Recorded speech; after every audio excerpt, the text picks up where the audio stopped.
Previous to this movie, you and I were talking about. I went on a bike ride yesterday, and I think in my head I don't filter myself here, but I'm like, is it dumb to say? Does this one stay off air? And Well, I totally started off this whole thing, Yeah. saying that there's a bunch of shit I'm holding on to that I'm not talking about on the show. but I said it to a friend, and they didn't look at me like I'm an idiot or insane. So I was like, Okay. all right, I could probably share it to the world. I mean, this is a friend, so they are more accepting of me than Yeah. maybe these listeners. But So God knows. so it's easy and hard, and I know that makes no sense, to see humanity in people that make big mistakes publicly. Now, I struggle with this. I think everyone struggles with this. Sometimes you'll see something and mental health, drug addiction, and you'll be like, what a scumbag, throw him the fuck away. Like, they're a detriment to society and us, right? Like, Right. how could you, how are you so undisciplined you get hooked on pills and whatever? And then your best friend, your sister, your cousin gets on pills, and you go through some mental health stuff, or you go through a back injury where you're on some pills and you're like, wow, you really understand. Like, oh yeah, like my back really hurt, and I'm taking these pills for my back, and then I felt really good. And then I just continue to take these pills because I felt good, right? Right. It becomes much more human. And then the more extreme the case, the more public the case, if it becomes political or it's someone you like that's a celebrity or someone you don't like that's a celebrity, it's easy to justify one way or the other. Right. And all these things are to scale, right? Like crime, although the law is kind of black and white, like morality isn't as black and white to me. It's It's I don't more think the law's all that black and white a lot of the time either, but that's another thing altogether. The law's black and white in the sense that they have some nuances in murder, but in sentence to murder, but murder's murder, and they just kind of make it dark. Yeah. They just make it bad. But what I said to Jim that I was debating of not sharing here is that my brain works very extreme. So sometimes I think people are the worst and should be locked up for the rest of life. And then sometimes I see such humanity in things or humor or whatever. And I told Jim about murder. I was like I've never killed a human. I've never killed anything. I'm not like a hunter. I killed a giant cockroach the other day. Yeah, I've killed a bug.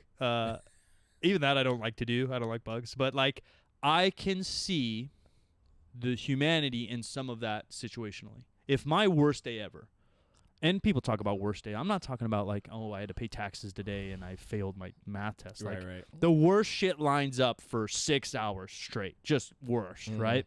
And I'm in the worst headspace, and I'm driving my car and I get in an accident and some dude jumps on my hood.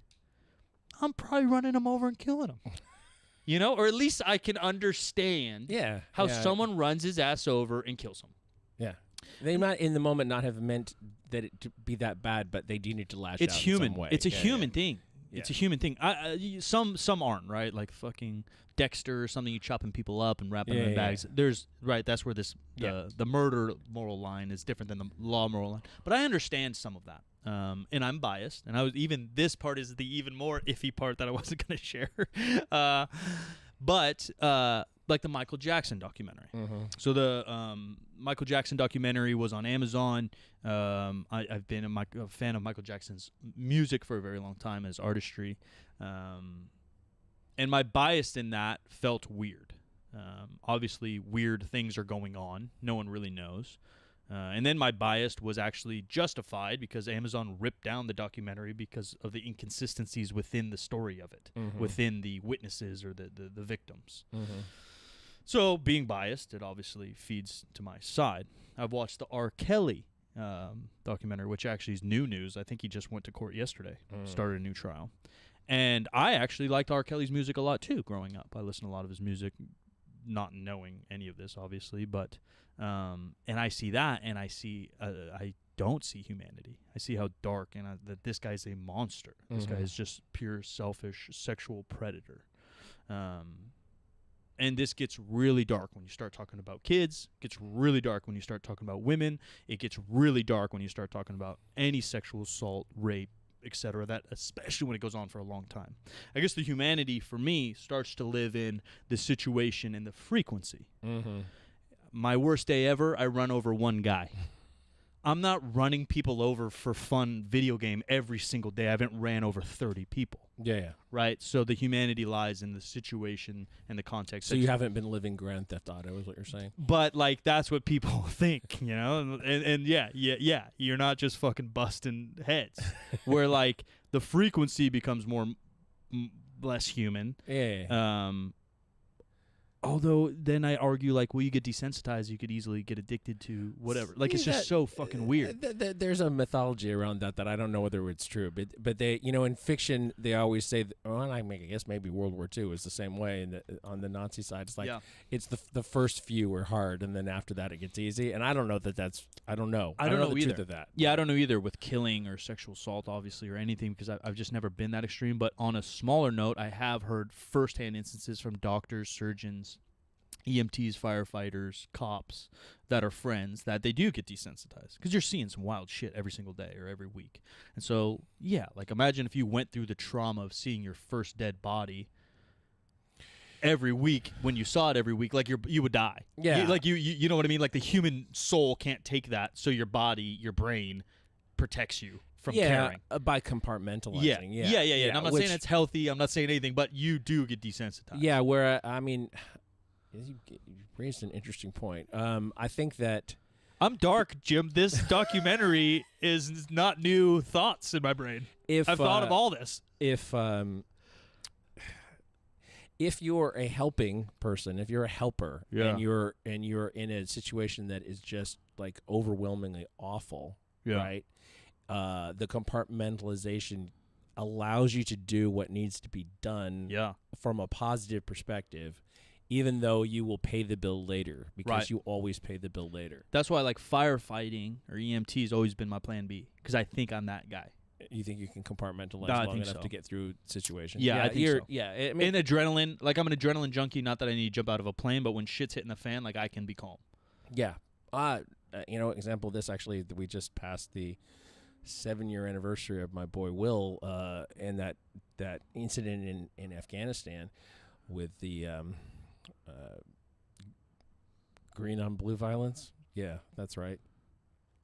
Anyway, he I knew when he was out of contact on that day, and we knew that there had been an incident, I was 100% sure that he was in the middle of it, and I was 100% sure that he was doing some fucking heroic thing, because I know, that's what based on his personality and kind of everything he's been through in his life, that he can compartmentalize and keep going forward.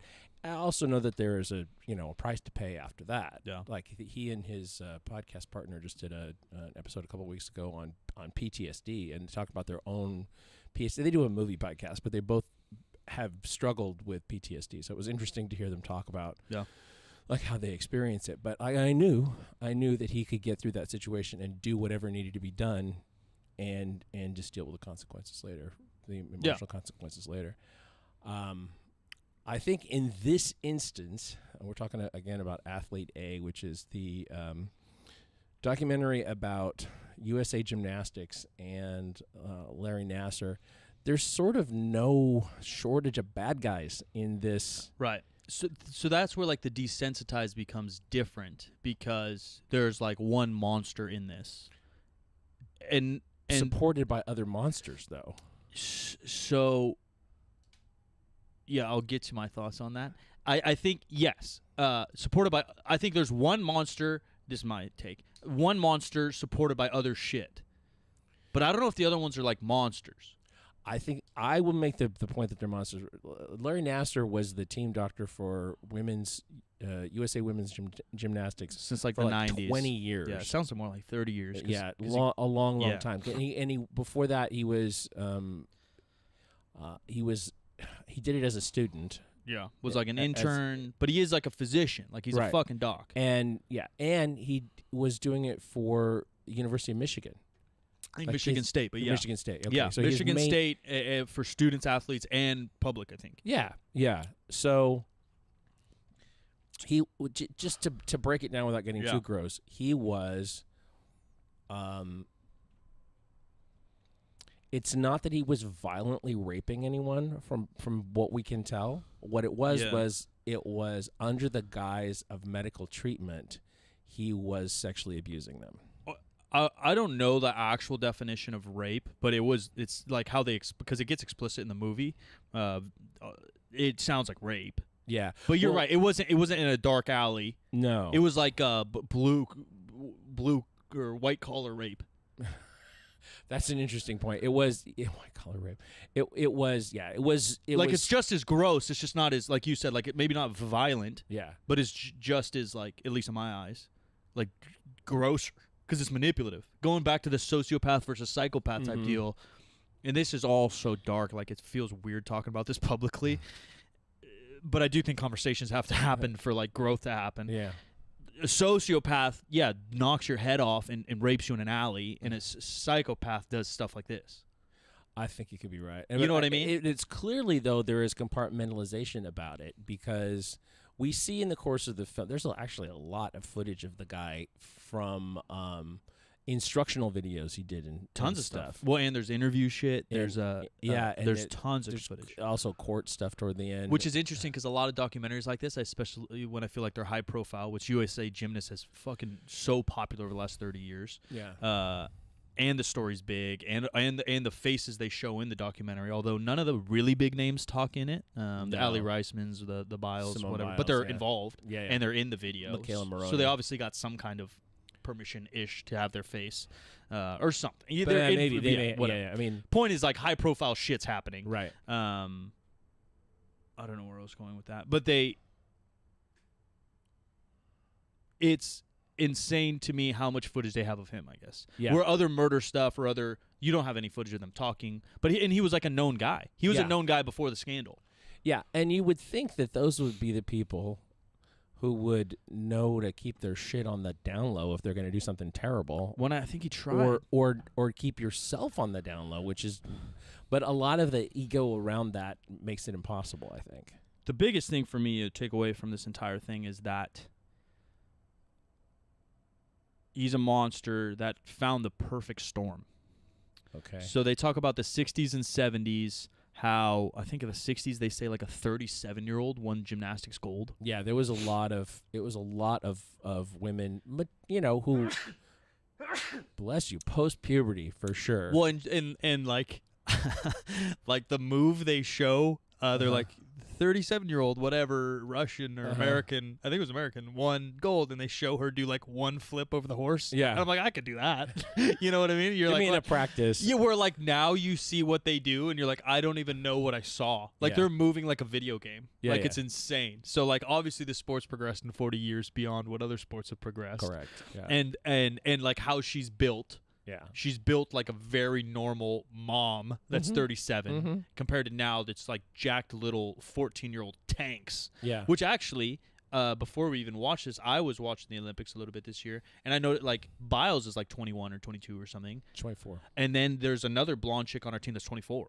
Yeah. And even some of the dudes were like 25. Yeah. Or 27. Everybody looked a little bit older this time. And I saw that, and I was like, oh, that's weird. So my first take before we go to I'll spill the perfect storm is that I was confused or wanting more of an answer from more experts when they said that the vibe of gymnasts or the trend of gymnasts from 60s to 70s turned to kids. They said, and I don't know who was narrating at the time, but someone said, it seemed that we thought smaller bodies could do more things. Yeah, it's possible. I don't remember who said that. Yeah, but they didn't say like, we for sure know that the flexibility of a 14-year-old and the size of 14-year-old's strength was better for gymnastics. Like, they didn't say something like that. And I was kind of waiting for that, which made it seem more of like a cultural trend, at least in the depict. Because I don't know shit about gymnastics. They made it seem like a cultural trend in the movie, and they started to visually show you Russians and Americans looking 12 but being like 16, all competing at the high level in the 70s and 80s. What they presented as kind of the turning point, and I don't know if it is the thing that actually did it, but it was trending that way, or what. But it was Nadia Comaneci, right? Who was young, and doing nuts shit. She was amazing. Right. They, like the ABC or NBC or whoever had the Olympics at that point, they took a particular piece of classical music and put it to her routine and stuff, and it like they sold bazillions of records. Yeah. You know, off of that recording and Yeah. other recordings. They call it Nadia's theme, and then it became like the theme of a soap opera for a while. And you know that it just really, really got into the zeitgeist, Yeah. into the mainstream, and I guess it influenced like a lot of little girls who wanted to become Sure. Start gymnasts. earlier. And if they started earlier, then some of them got ready earlier. Yeah. You know, to compete. Even within the adult, like 37-year-old to Nadia, like 10 years or so, within 10 years it seems. Yeah. So they tell. Again, I'm not a gymnast historian. The moves they're doing, again, from a layman's eyes of mine, like the one lady literally does one flip off the horse, and then Nadia's belly flopping, triple fucking axling on this pole. Yeah. And you're like, what the fuck? You know, like evolved quick. And so obviously it makes sense. Like if you're strong enough at a smaller size, you can be a little bit more agile in the air. Like I get that, but just the movie made it feel like a cultural weird change. And they didn't quite push the sexual thing, but they kind of started to show faces. And they said these girls started to look this way. They didn't like talk about it from a sport aspect. And I think maybe they were building that into the movie. They talked about it from like a cultural visual aspect. And in a way, it starts becoming like the, you know, toddler beauty pageants kind of thing. Right. You know, I mean, so that's where my perfect storm comes, right? So we get into the 70s, 80s, 90s, or modern day gymnastics, and it's a kid's sport. You're starting at 4, and you're competing at a high level at 10, and then you're competing at the elite level in your teens. Yeah. Puberty-ish. Olympic training camps aren't that weird. I think to people that don't understand any Olympics, in this movie it seems weird. They go to a camp in the middle of nowhere, no cell phones, just adults and 14-year-olds for a month or once a month. That seems weird, but to an elite athlete, that's not that weird. That's semi-normal. All of them kind of have something. Not all of them. No, but a lot of them do. A lot of the them. ones with any kind of funding. Yeah, even not like the random winter bobsled. Like people, even weightlifting kind of does it, and they don't have a lot of funding. Like it kind of just happens. That makes sense to have a training camp to kind of train as a team, although it's an individual sport, to push each other all under the guidance of the head coach. Yeah, I know the U.S. Olympic weightlifting team went to Hawaii before the Olympics. Right. And they did all their, you know, all the last minute training and all that stuff, and then they flew into to Japan. Right. So semi-normal. The kid thing started to become normal because that's the strength and age that they're better at this sport. Yeah. And then there's not a sport that I can think of. I guess the male counterpart, even though male gymnastics is the same, the male counterpart, which would be interesting if they dug into that at all. Yeah, who knows? Right. But the male counterpart would maybe be wrestling to me. In terms of sports that train for insane amount of hours. And so that is the perfect storm for needing a doctor 24/7 to fix your shit. Right? You're young. You're like gymnasts train 3 times, 4 times a day year round because their sport's not really seasonal in terms of like weather or whatever. They're going fucking nuts. Of course their hips hurt. It's all like isometric strength-based impact shit. And that doctor probably does fix something, although even bullshit I saw, like he's throwing kinesio tape everywhere, and like everyone knows, not everyone, sorry for those out there, you should know kinesio tape doesn't do really anything. It's a cueing device at the very best. So point is, like, it's kind of like a perfect storm for this monster to succeed. Right. Despite me totally understanding as like a parent or even someone involved with the organization that isn't a monster, right, to think normal things are happening. Yeah. Right? Because they talk about like, oh, he has a private room. Well, like he's a doctor. Yeah. Is he just going to be like doing it in the middle of nowhere? Like that doesn't seem normal either. Yeah, there is like even junior college basketball, we had trainers. We didn't really have doctors on staff. But like certified trainers, and now I'm not talking about like teach you how to do push-ups trainers, like tape your ankle trainers, like athletic trainers. And we had like a room. Like it wasn't tiny, but it was like 2 massage tables that you'd lay on or sit on while they iced you or wrapped your knees. You know, like you went back to the room. That stuff's normal in sports. But what we've noticed with humanity, going back to are people good or you want them to be good or not, is that monsters find these things. The Boy Scouts, the church, the gymnastics perfect storm. And this monster found his dwelling. Yeah, seemingly.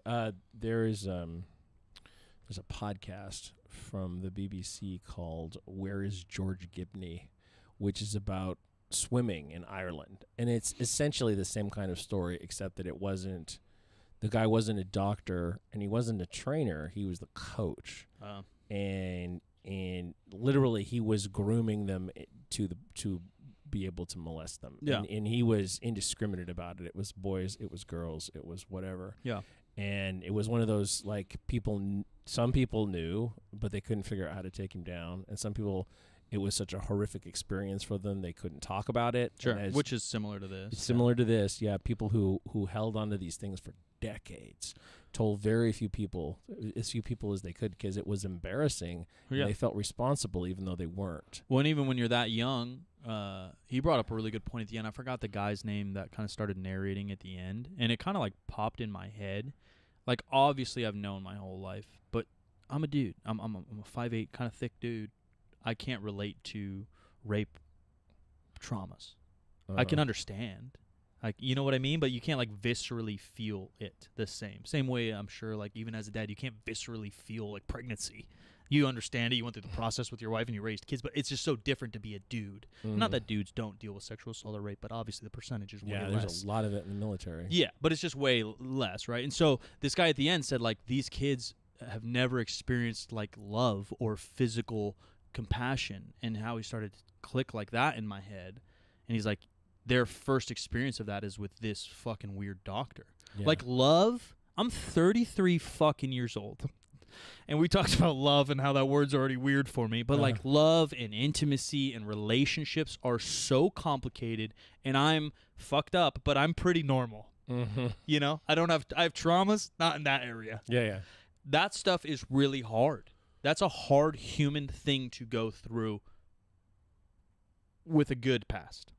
Now you're taking 14 to 18, even if they're 24, it doesn't really fucking matter the age, but let alone their first experience with a man being something, maybe, like, obviously it's traumatizing, and maybe, again, it wasn't, like, violent, so maybe it wasn't, like, scary, they don't know what's going on, but it's definitely just making shit way more fucked up, emotionally, physically, mentally.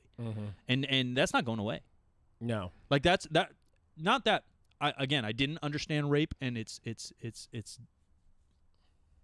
effect, but, like, how that guy kind of phrased it kind of hit me, like, yeah, like, this is, like, beyond fucked up.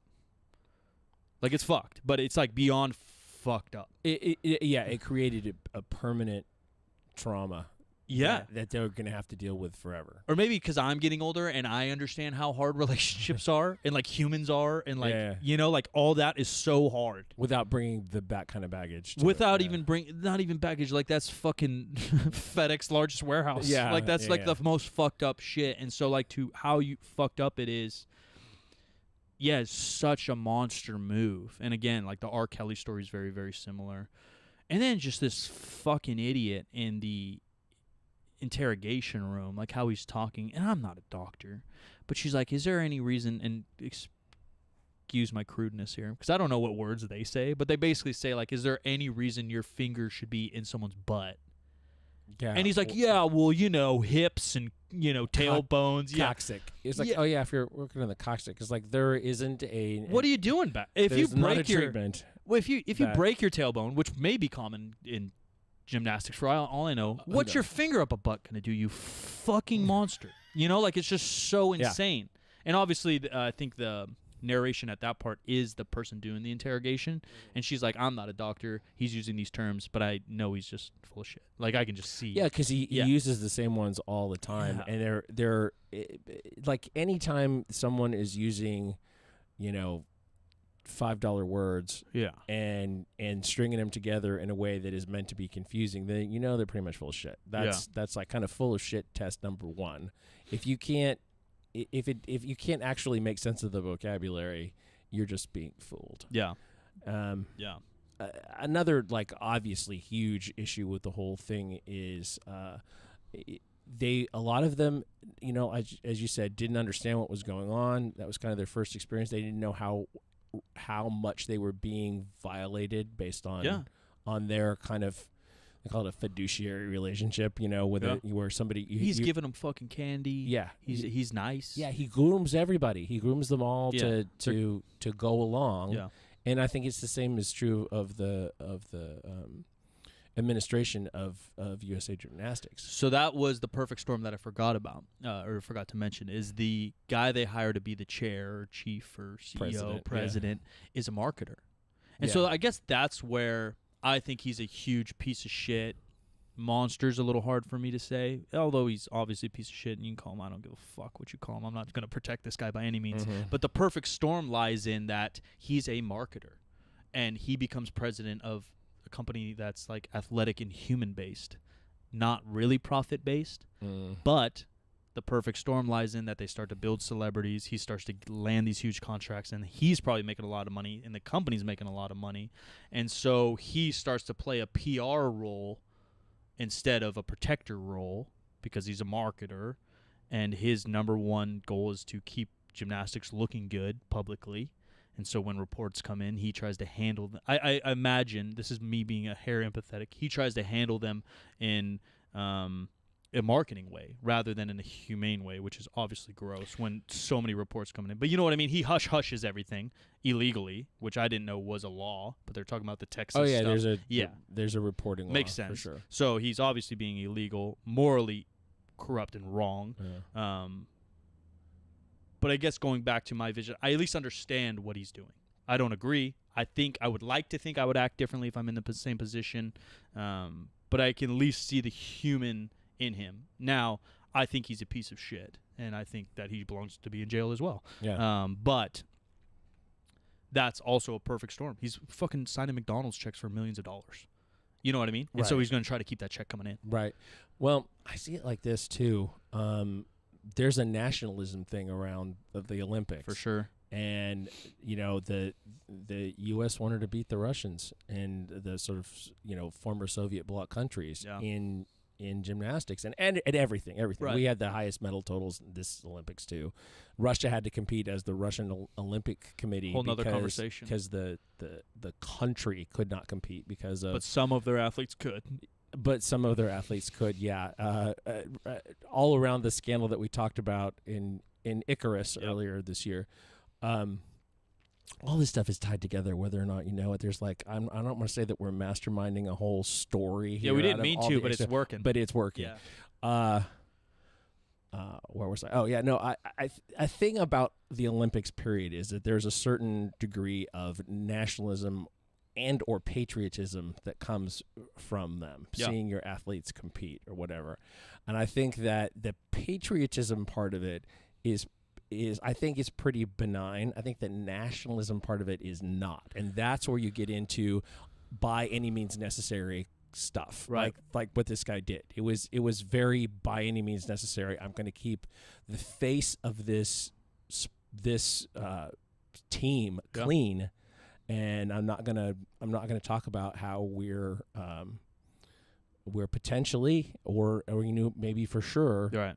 He knew violating these young athletes, and when it comes down to sexual abuse and stuff, kind of falls into three categories. I think why people don't report. One of them is they don't think that anyone will believe them. Sure. One of them, or the shame involved and all that. The shame. One of them is that they blame themselves. Yeah. And one of them is that they think that other people will blame them, and they do. Yeah. Now, or the negative feedback, they go into YouTube comments and stuff in the movie. There isn't. I didn't see as much of that third part in this, but the other ones definitely. They didn't feel like they would be believed, or they're just so confused. Yeah, because they're so young. And they may have been believed. Yeah, but they just just covered it up. Just flatly covered it up. On your nationalism thing, I think that's why playing sports as a kid or growing up is so important. And it's difficult because sports are such a huge deal worldwide and even especially in the U.S. for business, because it quickly becomes a business, even high school now, right? The recruitment process and all this, there's all these laws and rules. But if you have good coaches, or even not, you basically start to learn sportsmanship, right? That's one of the main key lessons you learn as a kid. And in sportsmanship, in my eyes, sportsmanship is a respect and integrity and an honor that trumps competitiveness. Yeah. Right? Competitiveness is at the core of any sport, any competition, business even. But there's no sportsmanship in business for many. We've gone into another podcast how we kind of like to carry ourselves with a sportsmanship about our businesses, even though it may hinder us from going as far monetarily or by typical success as a business. Yeah. And that's the same in sports. Your competitiveness has to be number 2 to your sportsmanship. And this guy is in a sport, this president. He's running an athletic organization. But he doesn't have sportsmanship. He doesn't have integrity. He doesn't have the honor. He doesn't have the respect of the sport or the athletes in mind first above his competitiveness. There's another story that's, being semi-viral on social media about this Olympics where, don't quote me, but I think like I'm gonna look it up. Go on. I think like a Kenyan runner's about to win a marathon. He got lost on the map, and a Spanish runner or something of the nature is behind him. This guy's clearly going to win, and the Spanish runner stops and points him in the right direction. They're within the last couple feet, miles, whatever, and says, "Hey, you got to go this way." The guy was starting to go the wrong way. The Spanish guy or whoever ends up getting second, although he could have passed this guy who was confused in the run. And the interviewer himself is ripping the Spanish guy basically like, you could have won. He's like, well, I wouldn't have really won. This guy won the race. He was just confused. He deserved to win. He beat me. I didn't want that gold. That wasn't mine, so I showed him where to go. This is not the one I was thinking of. The one I was thinking of was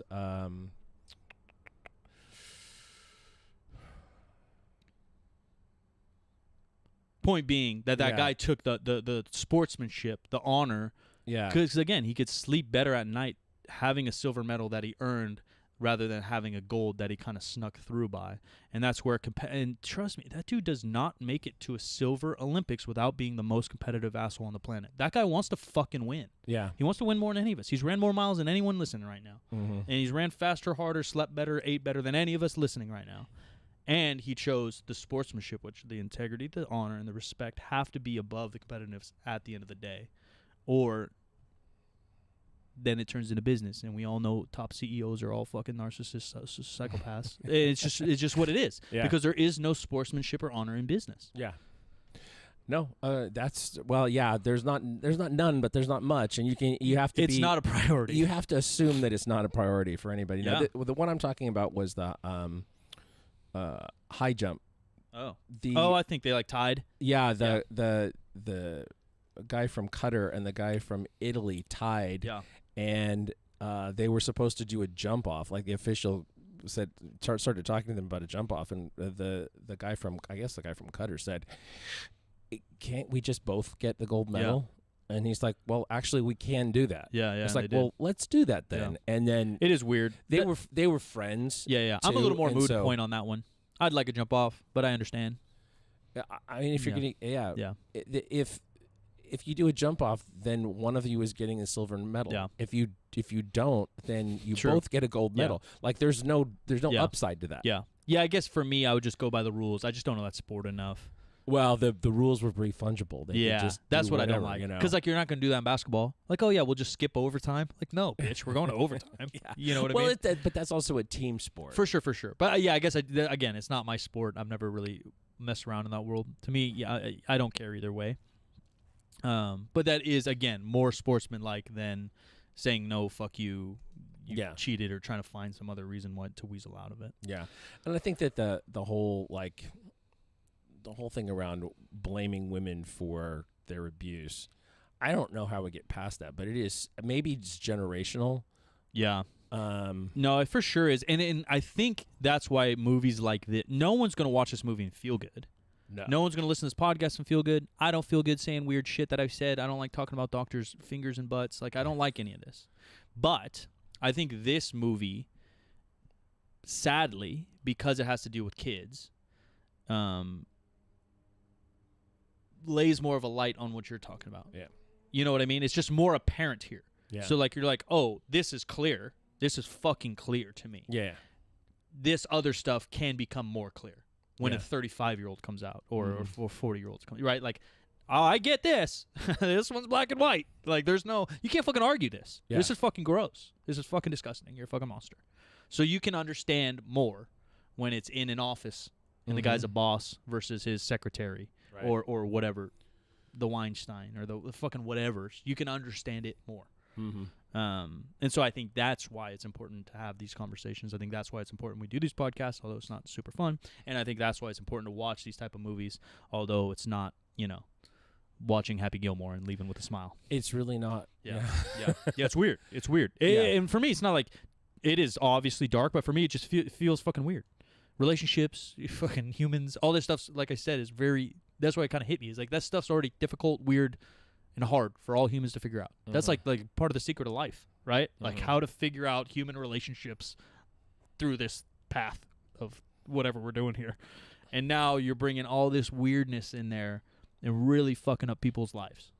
And, the parents all thought they were doing the right thing. Of course. And they were, like, we can't see because we don't know. We weren't presented with any evidence about this. The extent to which the athletes really, really desperately wanted to compete in the sport and be in the Olympics, whatever. Seemingly, on the surface, it definitely seemed that way. Yeah. But that's how the amount of practice and all that stuff. Some of them love it. Some of them don't love it as much, You would just think, at least I would, if they didn't love it at all. All athletes, will say they hate their sport, or, have days they don't go as hard. But to me, if one of them heart wasn't actually in it, they don't get that far. You know what I mean? You just don't get better. Yeah. Like, you could end up in these camps, and you could be talented enough to end up somewhere to be in these situations, but, they're going probably 6 hours a day year-round for 10 years. They're not going hard enough in practice if they don't like it to get better. So you would think there has to be something. They have to be driven in some way. But they could also be driven by trying to make other people happy. For sure, I'm not saying it's 100% altruistic or for the love of the game. Yeah, but there's some drive to get them there. Yeah, and even at age 12. Yeah, and I think that there's probably a component of parents trying to live vicariously through their kids' success. Sure. There's plenty of that out there in the world. It seems completely likely that that's the case. Well, and that whole thing is hard for me. Obviously, I'm not a parent, but if I see my kids fucking good at something, it's hard to find what you're good at in this world. That's a fair point. Yeah. So I'm gonna I'm gonna want my kid to fucking do what he's good at. Yeah. Because I know everyone likes being good at something. No one likes sucking. If you suck at something, it's not your favorite hobby. Yeah. If my kid's fucking built and studly at something, I'm going to want him at least to give it a go. Yeah. Because he has potential. Everyone wants to be special. And if you are special, I think I'm really fucking special. I was talking about this the other day, too. I'm just different. Remember the sociopath test? Yes. And, the one thing I answered all the way is that I'm, better than people. Yeah. I just feel like I'm so different than people. Yeah. I have something. The issue is I don't have the talent to go with that something. Yeah. If I had the talent to go with my something, I'm Robin Williams. I just have the bad Robin Williams and not the talent Robin Williams. You know what I mean? Yeah. And so, these kids, if they have their thing, maybe they're living vicarious for sure, but you also want what's best for your kid. Yeah. Like a gold medal? That's fucking sick. Yeah, but you also have to live with being a gold medalist the rest of your life, and you have to have a good judgment of your 100%. Kid to know whether or not they can handle that. And no one knows because none of us have done it. Yeah, you and I we're all real hard in powerlifting. I went real hard in basketball, and I know what I missed out on life or what I didn't learn, but I also know the benefits I got from it. I listened to a podcast yesterday with the author of this new book on Giannis. I didn't know the whole story. Yeah. I didn't know close to the whole story. The issue, though, was that he was only interested in soccer. His dad was a professional soccer player, and that's all where all of his skill was. Yeah. Never played basketball until high school. Yeah, until much later, and it took him a long time to get really good, as he was practically an adult. Yeah. Yeah, I think it was 16, 17, 18 when he started to really jam, which is so late. And he didn't really get good in the NBA until after the first year at least. Yeah, just his size, people were impressed, but it took a while. The author made the point that the best thing in the world for him was the fact that they sucked his rookie year. Yeah, yeah. And so he got to just go out and make a bunch of mistakes. Yeah, and he's in Milwaukee. It's a small program. Yeah, they kind of give him the lead. What's crazy, though, talk about genetics, like he has like fucking 3 brothers and 18 cousins in the NBA now. Oh, yeah. Yeah. I think he had one brother win a championship with him, which is fucking unheard of and sick. One brother plays for Lakers, won a championship, and then I think now he has a cousin or a brother on the Kings, at least trying out for the Kings. Yeah. Yeah, it's amazing. Yeah. I didn't realize he grew 2 more inches. Yeah. 2 more inches after he was in the NBA. In the NBA. And like 30 pounds. And 30 pounds. Yeah. He was like lived in the weight room because he was a flexor, according to the author. He would like bench press and then go flex in the mirror. Yeah. See if he had any gains. Yeah, it's cool. There's a lot of cool stories like that. He seems like a good dude. Who knows what but he was the one who was driven in that regard. For sure. He was trying to pull because his family had like literally no country. Yeah. At that point, and it wasn't until the NBA was interested in him that like the U.S. government got involved in helping him get documented himself and then get documentation for his family so they could come to America. Yeah. Like, yeah, it's cool. But he was all about trying to pull them out of the situation they were in. Yeah, is he Nigerian based from Greece based from Nigeria? Born in Nigeria. Family moved to Greece. And then as refugees. Yeah. And then couldn't get huge anti-immigrant sentiment in Greece. Yeah, you don't hear that story in Greece a lot. Still is. You hear Germany, you hear London or England. Our buddy Luau Deng playing the NBA for a very long time. Big career, similar story. Sudan, refugee to England, moved to New Jersey for basketball kind of deal. Yeah. Yeah. Not an unheard of story. Greece seems weird, though. Maybe I'm uneducated on it, but it doesn't seem like the common move. Yeah. It was they lived through a lot of bad shit there. I'm sure. A lot of bad shit. Now Nigeria's balling. Beat the U.S. in an exhibition game. Yeah.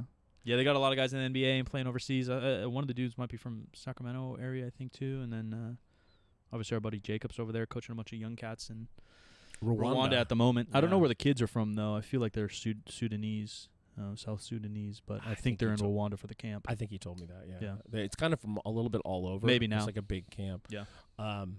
But yeah, so back to the documentary. It's sort of told through the view of this Indianapolis-based Indianapolis Star reporters. Yeah. And also like 3 of their investigators kind of lead the or journalists kind of lead the way. Yeah, and Maggie Nichols, who was a gymnast. Yeah.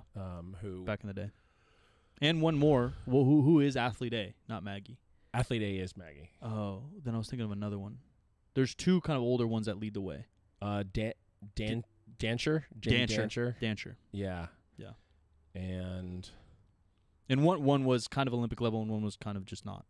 But they both kind of tell the story. One was in the camp and kind of And that's kind of what the Words George Gibney podcast talks about with swimmers. It's typically the top ones, but it's not all the top ones. Yeah. It's other ones along the way that this guy tried to convince. Oh, you could be better if you had this special practice with me and you did this with me and or I will favor you if you do. Which happens in fitness. Yeah. Some weird grooming. I've heard a lot of stories and people and histories and past. Like it happens everywhere. That is the power weird dynamic. Mm-hmm. It's just again I think so bright because they're kids. Yeah. The story just hits you flat.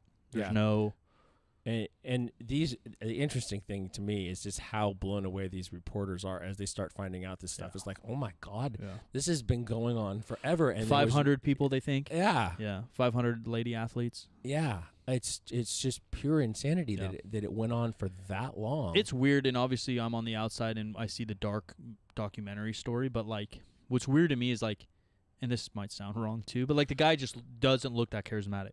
And maybe this is, again, Mike's issue of thinking he's special. Because, like, charisma is how some people describe me. And so, like, when I see that guy, I'm like, how did you fall for this idiot? And not the kids. But, like, the parents say that. Or, like, the other coaches say, like, yeah, he's such a charismatic guy. Everyone loved him. I'm like, this guy doesn't seem very fun. No. You know what I mean? The kids, hopefully you guys don't take that wrong. The kids, I'm not saying they fell for anything. they No, were because manipulated. they didn't know. Yeah. They didn't No, know. they were They just- manipulated on every level. Yeah. I'm talking about the reporters and other people that narrate. You got to watch the movie to see. They narrate saying, "Oh, he's such a charismatic guy. Everybody loved him." And I'm like, "Yeah." Yeah, and there's another thing that I will lay it at the feet of parents, however, though, and schools, and there a lot of these kids are tutored. Yeah.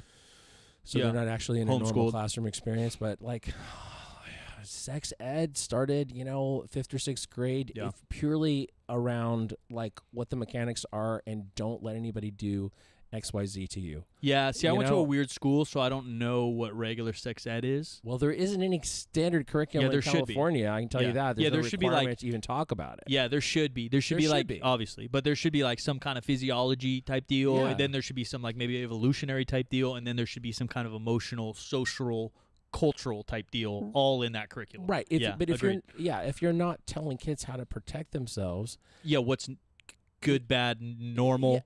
yeah. Really, what it comes down to that people think that they can keep them away from it, but they can't. Right. Like they can't. You can't protect your kid every minute of Sure. every day. yeah, and It's you like- can't trust every human out Yeah, there. there isn't a helicopter big Yeah. enough for you to follow your kid around all Yeah. of the time. It's just not possible. And so, if you're not giving them the tools to protect themselves, then or the credit for having the personal Yeah. wherewithal to protect themselves. Yeah, a little bit of power, a little bit of knowledge is some power. It Yeah. won't fix it all, but it's definitely Yeah. better than none. Yeah, I agree. Yeah, and I don't know. It I'd never heard at any point that anyone thought the girls were making stuff up when For they sure. were reporting when they were kids, but they kept slow walking and reporting it to the police, or they just didn't report it Yeah, at all. yeah. The one thing was the slight YouTube comments saying like dumb shit, like, but this YouTube comments too. But like, Yeah. like, is it rape if it feels good or something? That was like one comment on Well, there. here's the thing: if you're underage, you can't give consent regardless. Yeah, it does. Yeah, I yeah. think it's just all that's- moot points. I mean, that's how it's just statutory rape Yeah. at the very Yeah. least. Yeah. No, it's all bad. if you're an adult, if you have reached your majority and you're trying to play with minors, they can't consent. Yeah. Like whatever the age of consent is in your state or country, Yeah, it's under not that it. they can't. Yeah, And yeah, it's yeah. like, and this guy so completely failed his Hippocratic oath, which starts out first do no Yeah. harm. Yeah, And he's like, no, I'm gonna yeah, do shit that makes me Well feel beyond. good. yeah. Well beyond. And Yeah, the erection conversation in there. that was very, very cringy. Yes. just so bad. Yes. And Yeah. they asked him specifically about it, and he answered the question one way, and then he flipped it around and answered it And the both other. were wrong and they're gross. both Yeah. bad. Yeah. Yeah, well, he's just easily a trapped rat at He's that like, point. you wouldn't. And then he said, but of course you would. Yeah, you It's get like, erections when you're excited. Like, you fucking sick fuck. yeah. Yeah, it's gross. Yeah. Yeah. and This isn't a movie I'm going to rewatch. That's for damn sure. no, I don't think I'm going to watch it again Yeah. either. But there's a lot of talk of toxic masculinity. Yeah. And I can tell you that when people talk about it, they generally are not talking about guys that look and act like this guy does. Yeah. But I would make the case that it's just pure toxic masculinity, that he thought that his shit was so much more important Yeah. than the rights and lives of these children, Yeah. that he just felt licensed to violate them for his own thing. And he felt like he kept getting away with it, and he did, because other people facilitated that. They covered for him. That's where, like, to wrap it up, the beginning of me talking about, like, seeing human in other people's mistakes and stuff, like, I don't, and maybe this is on me for, maybe I'm a piece of shit, but, like, yes, this guy probably has mental health issues because he's such a monster in what he did. He's not Yeah. on the bell curve of normal. He's probably some kind of psychopath. And I don't have empathy for that. Yeah. I just don't. I can't see the human. I can't see the, oh, yeah, I get it, buddy. It's okay. I don't see any of that. I There's- have none of that in Yeah, me. there's no way to dismiss it. I don't have any empathy for him.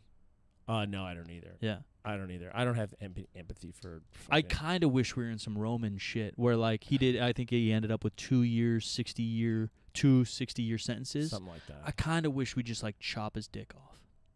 like some fucking, like you steal my watch, I cut your wrist off. And he does this, you chop his fingers off in his pee-pee. Yeah, I got you, but at the same time, it kind of goes back to the sportsmanship thing. No. Like, there's some sportsmanship I'm not in law doing it here. enforcement No. too. Oh, yeah, I'm not saying they do it on the spot, but maybe that's like an option in the courthouse.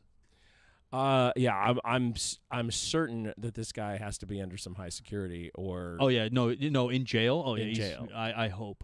You guys think I'm a piece of shit? Yeah, I kind of hope. It goes down for him in there. Yeah. I hope he gets what he deserves in the prison. Yeah. Because you hear stories, and I kind of like that. I kind of like that about prison. I don't know if it's real. I don't know. You know what I'm really talking about. Yeah, no, I know exactly what you're talking about. Yeah, I hear that's a thing, and I kind of like that. I like that thugs stick up for, like, shit. Yeah. Like, they're in there because they stole a car and they shot a man. Yeah, regardless of what their other morals are. No, I love that. They don't like the idea that someone would. I think that's some good man energy. I'm in jail because I shot a man and stole his car. Not good. Don't condone. But I'm going to jail doing my shit. So-and-so's in jail because I'm going to fucking get him. Like, that's not cool. I like that. I was on a case on the jury of a case where there was violence against an inmate by another inmate. Yeah. And the inmate who was injured in prison, because the courthouse has to feel what I feel, had murdered a teenage girl. Yeah. And chop his fucking dick off. I didn't know until after the trial that that's what we were dealing with. Yeah. And we knew kind of the name of the killer, and there was just a little bit that might have led you to believe what his crime was, but they're not supposed to tell you. Yeah, because it's past stuff that can't interfere with the current investigation or whatever. Yeah. Right. But afterwards, it was like, fuck. Yeah. Yeah. Yeah. It's like, yeah, no, I'm still not 100% sure that it was an inmate that did it, to be honest. Oh, maybe a cop. Either way, I don't care. I kind of like that street rule shit. That's sportsmanship to me. That's that honor and integrity shit to me. Protect this house kind of shit. Yeah, I do like that. I don't support any violence. I don't support any crime. But if there's some shit going down, that's the shit I do support. I will say this. I understand it. Yeah, I don't know. Maybe it's because I'm Italian and we got these Roman things, but you fucking steal a watch, I'm chopping your fingy off. But at the same time, I think that when you're talking about protecting women, some of that is also, I don't know.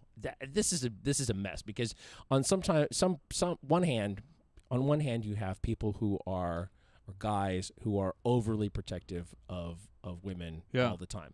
And then the other side, you have the men who blame women for everything that happens to not only them, but that think that they're going to do stuff to them. And on yourself. That's like the incel world. We should get an incel specialist on here.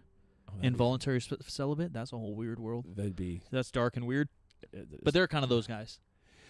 Yeah, I guess. Yeah, they blame women for not wanting them, but they're the issue, obviously. I'm going to put this toward the end and with the thought that I might actually cut it, but yeah, hit it, go, and we'll close it out. The show that we started with together, toward the end of that, one of the last episodes of that show after you left, the guy that we used to work with decided that because there were some scandals going on at the time, some sexual harassment, sexual abuse kind of scandals going on at the time, with somebody that we knew. And he led off the show with saying that women shouldn't dress provocatively because that's why they're abused and whatever. And I had to turn that one around in the moment and say, no, actually, there's nothing that supports that. It's guys being assholes. It's not. It's not how women dress. Yeah. And obviously these little girls are wearing next to nothing. Yeah. But if they're in fucking parkas in the workroom, this guy's still a monster. Yeah. Yeah, the monster's the monster. The monster's the monster. Yeah. Absolutely. Yeah, and anybody that treats women in that way, like their own agency doesn't matter because of the way that they're dressed, like, who does that fall on? Yeah, you're the monster. You're the selfish monster. Yeah. 100%. All right. I've had enough of this one. It's Athlete A. You can catch it on Netflix. Were we going to do, what's the name of the next one? That's a good question. We're in just a slot about movies at the moment. We will have other content, but this episode was supposed to kind of be last week, and then we couldn't get to it right away, and so we're going to be doing Malice in the Palace, which is about the big brawl with audience in the Indiana Pacers game, probably in the 90s, early 2000s with Ron Artest. I think it talks about a lot of mental health. We haven't watched it yet, but we'll have Dean back. Excited about that one because it's sports and mental health, which I think this podcast is turning into, and things that both you and I advocate for. yeah. So if you guys want to watch it beforehand, watch it now. We'll talk about it later. If not, wait for the podcast and watch it. Appreciate you guys so much. 3sb.co, brand new launch is live. Check it out. Hopefully things are still in stock for you. Apologize if not. Otherwise, you should probably hop on the mail list or Instagram or something if you want to get more notifications so we don't miss out on your size. I'm Silent Mike. Everyone to follow me, and 3rd Street Barbell on Instagram. I am at the Jim McDan on all the social medias. This show is 50% facts, where percent is a word, and 50 is just numbers. It's just numbers, folks. And you've been with us in good company.